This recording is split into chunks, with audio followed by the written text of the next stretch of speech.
Alright, you lot, welcome to another week of digital madness and salty truths. Today I'm tearing apart myth YouTubers, lazy freeloaders, roasting Marvel for phoning it in, handing out a Twonk at week grant to someone who suggested EA should collaborate with cheaters. Yeah, really. And digging into McGaming news so niche, IGN wouldn't touch it with a stick. Oh, and I'll give you a look behind curtain at my own horror-fueled game dev hell and book trilogy that may or may not summon ancient gods. So strap in, grab your cuppa, and let's fucking go. We'll kick off with some of your questions. This one's from Asian Persuasion. Scotty, alright, let's get into it. Since getting into YouTube community, why is it us content creators get such a bad reputation? When did being a content creator on a different platform outside of normal social media sites become such a bad thing? When did we become panhandlers in eyes to some of society?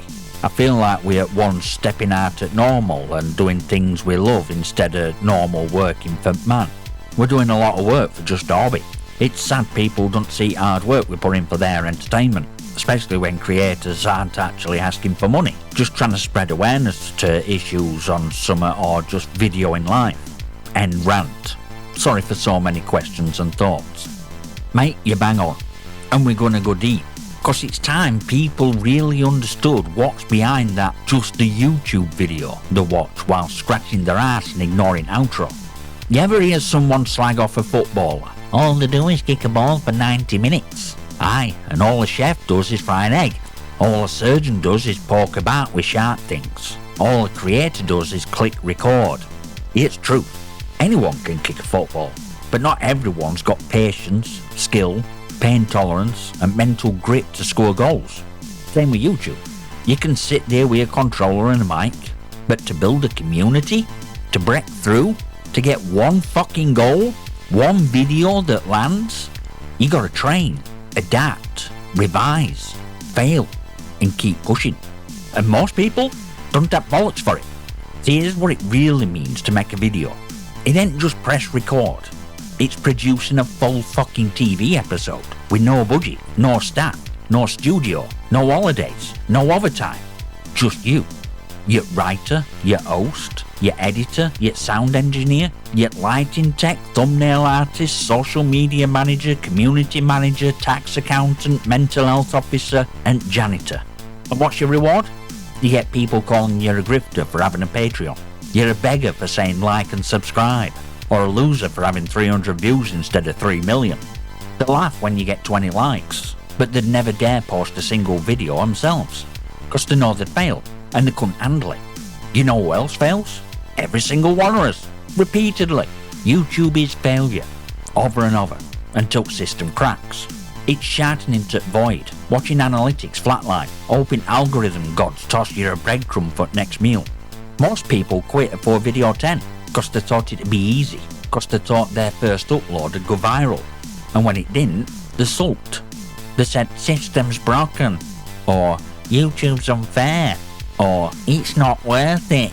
You want fair? Fuck off to a knitting class. This is a battlefield.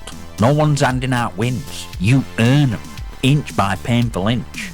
And I ain't even talked about content yet. You want to inform, entertain, and be original? You better know your shit.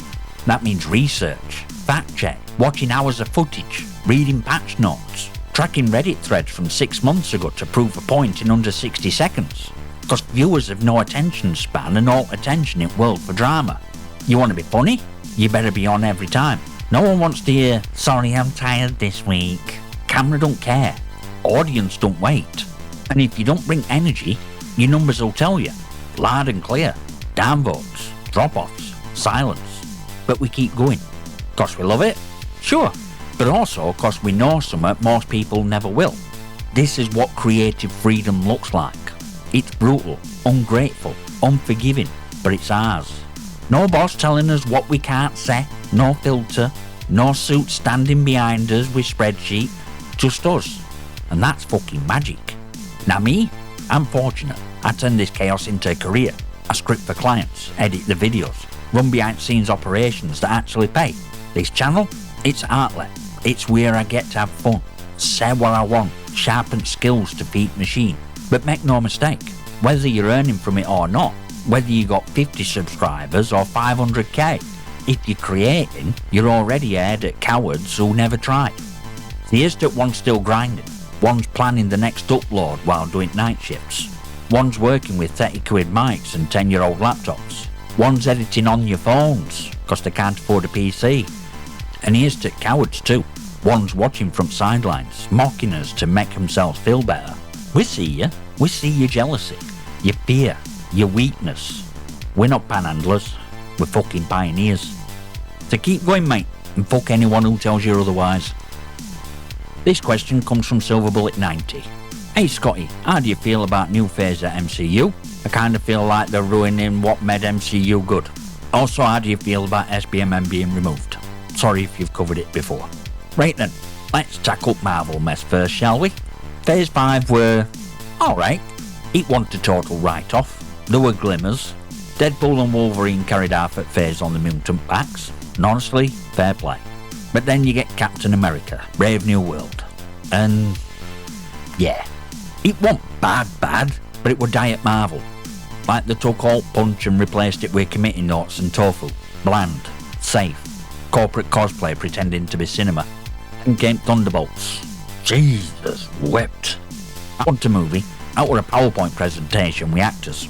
It felt like Marvel went, fuck it, just slap them all in one room and let them improv until CGI budget kicks in. That thing should have been a Disney Plus filler, 90 minutes, padded with ads and regret.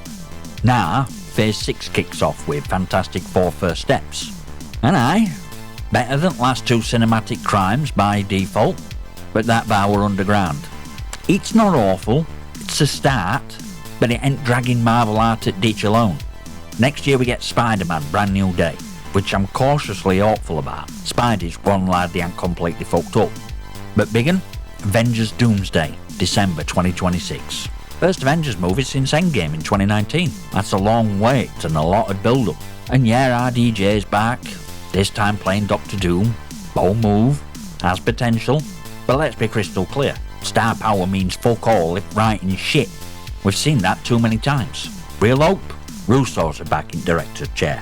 They nailed Infinity War and Endgame, so I'm praying Doomsday and Secret Wars don't fumble back.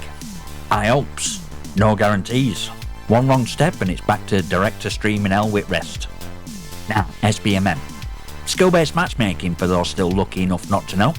I assume you're talking Black Ops 7. And yeah, on paper they finally listened. We removed SBMM and disbanding lobbies. Oh, brilliant! You mean stuff we've been begging for since 2016? And you're just now realising that might have been ruining experience? Congratulations, lads. Welcome to fucking common sense. It's true, might be too little too late.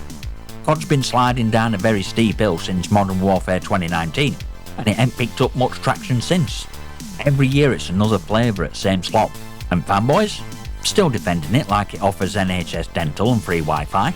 Mate, COD community is like a cult with Stockholm Syndrome.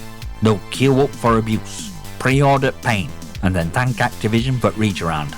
As for Black Ops 7, yeah, I've played better. Zombies were a good laugh, I'll get that. Genuinely enjoyed that mode. Multiplayer? Mixed bag. Better than last year's steaming pile. But I'm not lighting candles yet. Let's see what maps are like at launch, and whether they pull another surprise mid-season patch that breaks everything. Campaign? Not touching it until full release.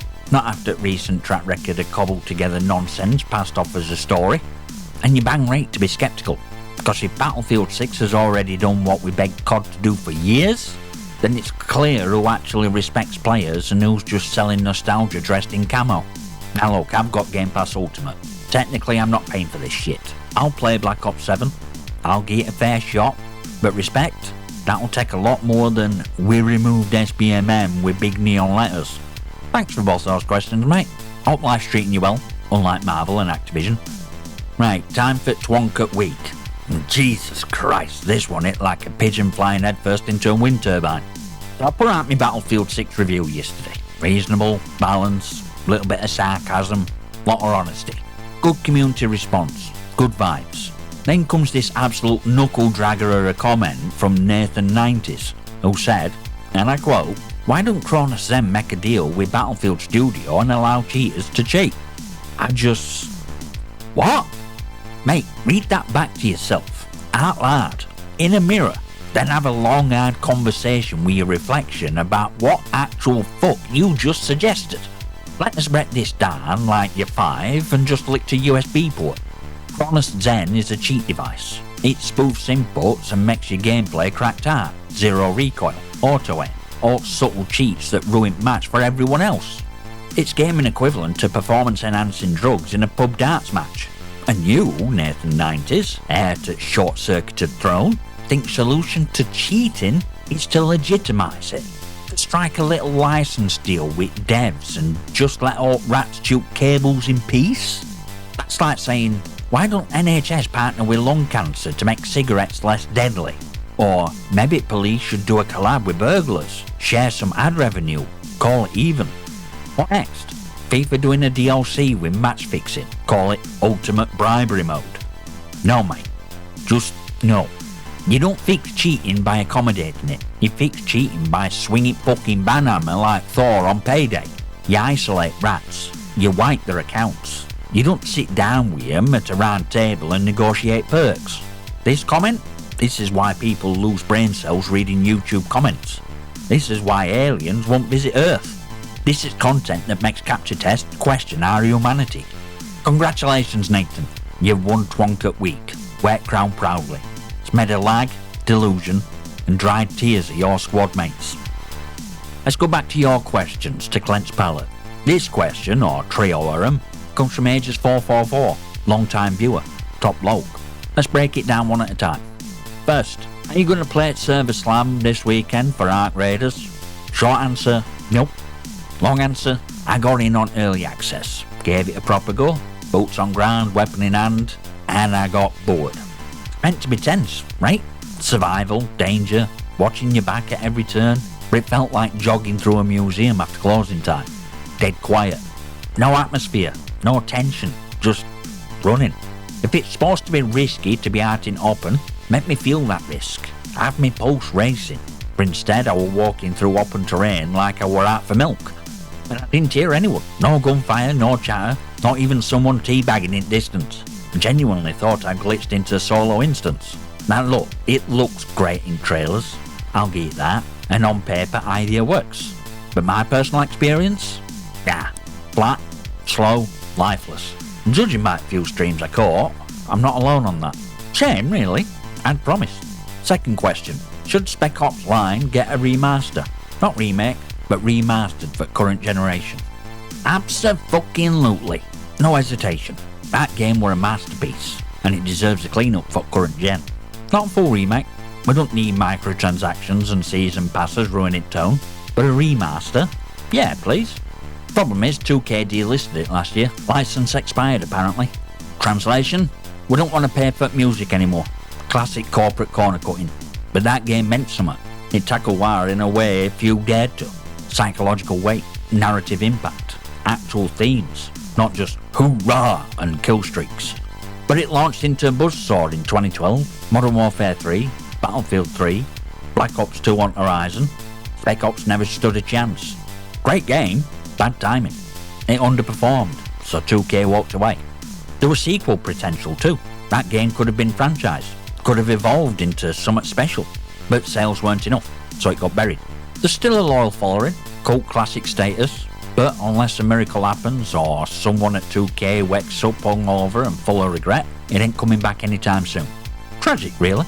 And third, how are maps in Battlefield 6 since beta? Has it opened up a bit, or is it as tight as a Chinese finger trap? Now that's visual. Cheers for that.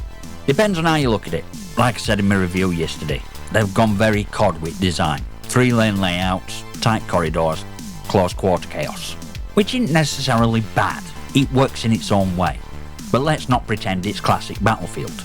Some OG crowd are furious. This ain't Battlefield, they cry, shaking their fists at cloud servers. And look, I get it. Scale feels dialed down, destruction's less spectacular. 128 mayhem we used to love, missing in action. But here's the thing, the core at Battlefield is still there. It's just hiding under a few layers of please like us COD players design choices. It's worth a try, seriously, because devs, they're actually listening. They're not just pumping out half-baked content and calling it DLC. We're shouting loud and clear, Gear's old school stuff, big ass maps, total destruction, 128 players all in one digital meat grinder, Bad Company 2 energy. You hears that, we'll come running back faster than EA can monetize the skin. So yeah, maps aren't perfect, but I won't write it off just yet. Appreciate variety, ages. Solid mix of questions. Sharp as ever. Cheers for sticking around. Right, time to pull back curtain and let you lot take a quick peek behind the scenes. Cause when I'm not roasting game studios or rage reviewing FPS betas, I'm actually working on some mad projects of my own. First up, Project Omega Demon. Working title. And yeah, it sounds like a kinda game that'd chew up your GPU and whisper in your ear while you sleep. It's a solo developed single player horror FPS, set entirely in a building that's alive. Think Resident Evil meets Silent Hill, then throw out map, smash compass, and let walls close in around you. Idea's simple, but cruel. You've got to escape this place, fight rate doer, solve puzzles, kill monsters, but here's catch. No backtracking. None. Once you leave a room, that bastard demon rewrites it, changes everything, layout, threats, clues, gone. You can't go back, you must move forward. And each room, you don't get to open every door, you get two options. One choice, choose wisely, or get fucked. All procedurally generated, by the way, not cause I want to be trendy, but cause I'm not spending next century encoding rooms like it's Doom 1993. So far I've got basic room logic working. No graphics yet, just placeholder grey blocks and occasional existential crisis. But it's coming together, slowly, painfully, gloriously. I'll show more when it's ready.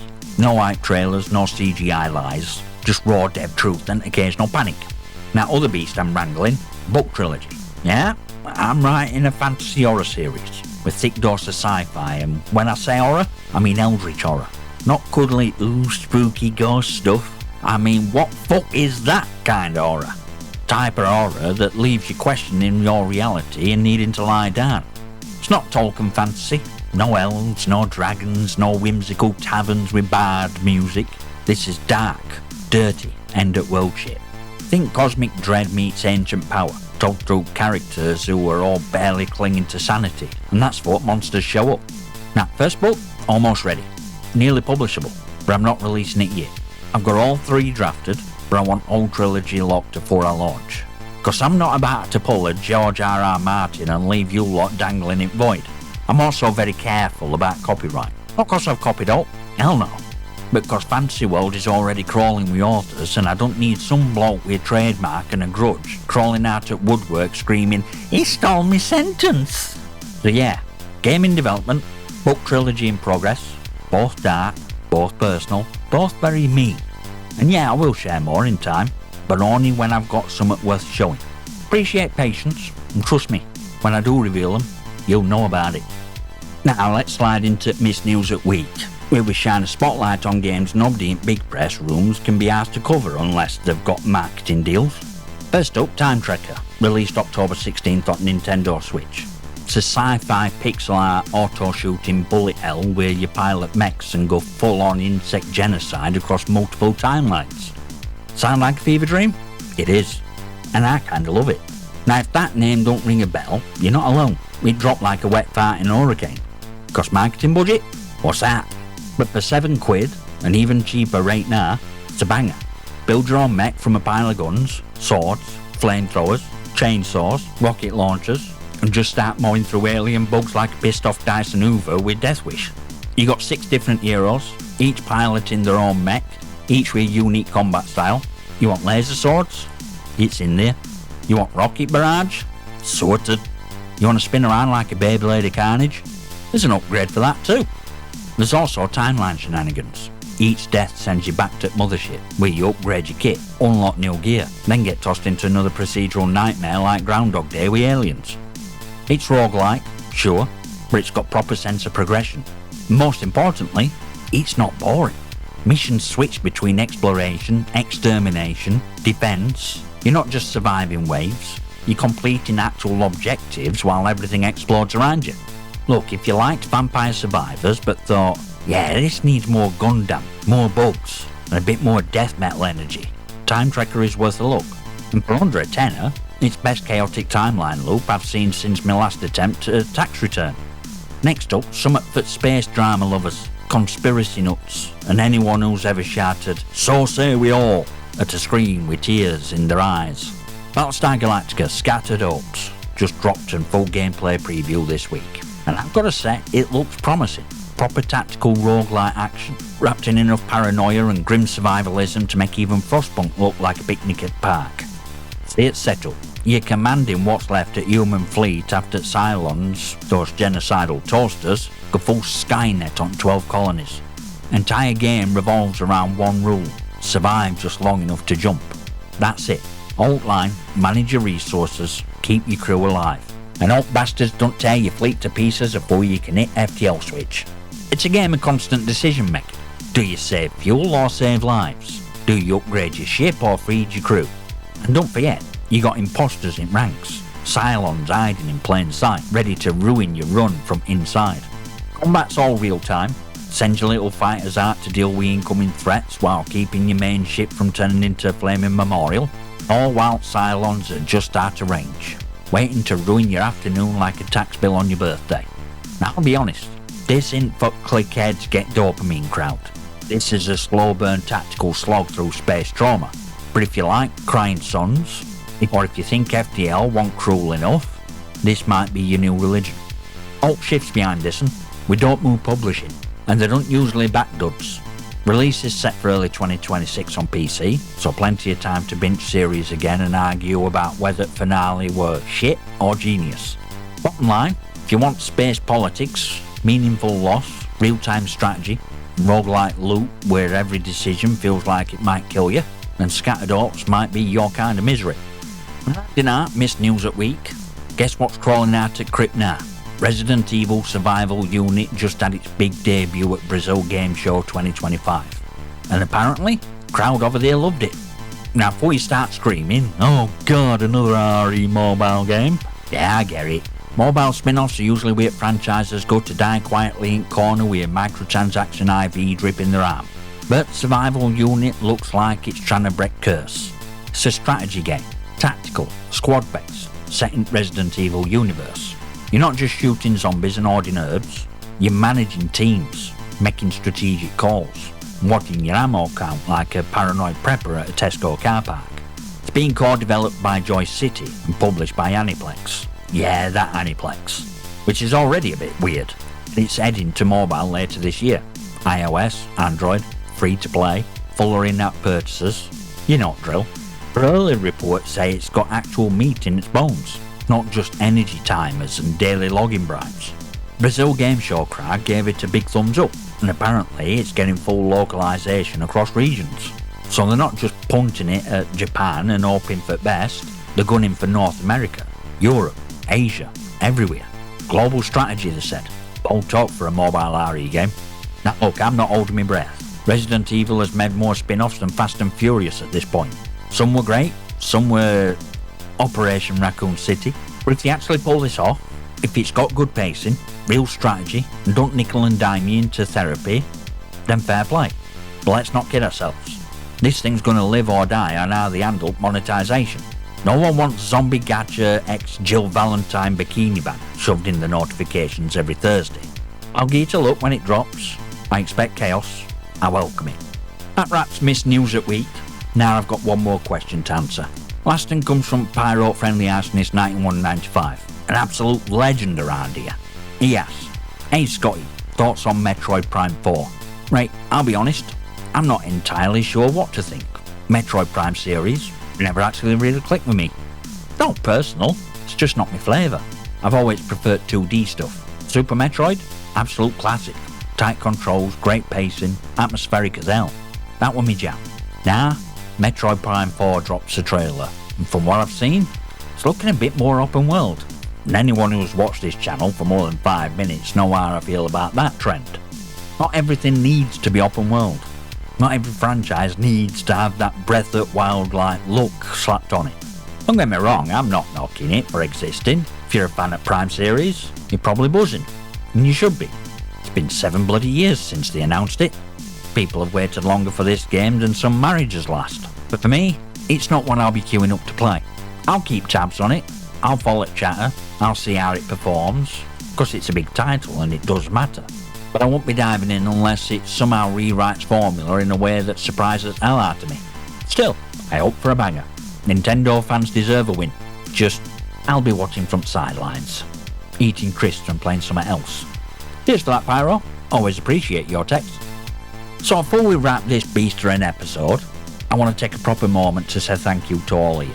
We're sitting at 1,885 subscribers now. I don't say it enough, but I genuinely appreciate every single one of you. I pay attention to these numbers, not because I'm chasing stats or obsessing over algorithms, but because it's polite. You show up, you watch, you comment, and that fucking matters. Yeah, even you, famous director who subscribed a month ago. I see you, sir. Respect. And of course, big shout out to channel members. You absolute legends. You're a major part of what keeps me pushing forward. You lot make this channel feel alive. Which brings me to this. Content's changing pace a bit. I'm leaning harder into news format this week. Monday through Friday. Feels more natural. Shorter bursts, more impact. No fluff, just straight up reactions, commentary and industry bollocks served on. And if you see a news story you want my take on, drop it in comments. I read everything, even ones I don't reply to. Yeah, Twonks, I read your drivel too. UK top 10 game sales chart is staying weekly. Got great feedback on Thurston, so I'm keeping that train rolling. Saturdays, we'll play it by ear. Might drop a game review, maybe a top 10, depends on week. Just a bit of extra spice. And every Sunday you'll get this, new Scotty show format. Long form, layered, full of viewer questions, creative updates, and of course weekly Twonk roast. Might even start doing a live soon. If I can figure out a setup that don't make it look like I'm filming from a potato taped to a radiator. I don't just want to stream games, I want it to be proper entertainment. So here's your job now. Did you enjoy this format? Want more like it? Let me know down below. Likes, comments, insults, bring it all. As always, like and subscribe and all that bollocks. Thanks again for watching, and I'll see you next time, you magnificent.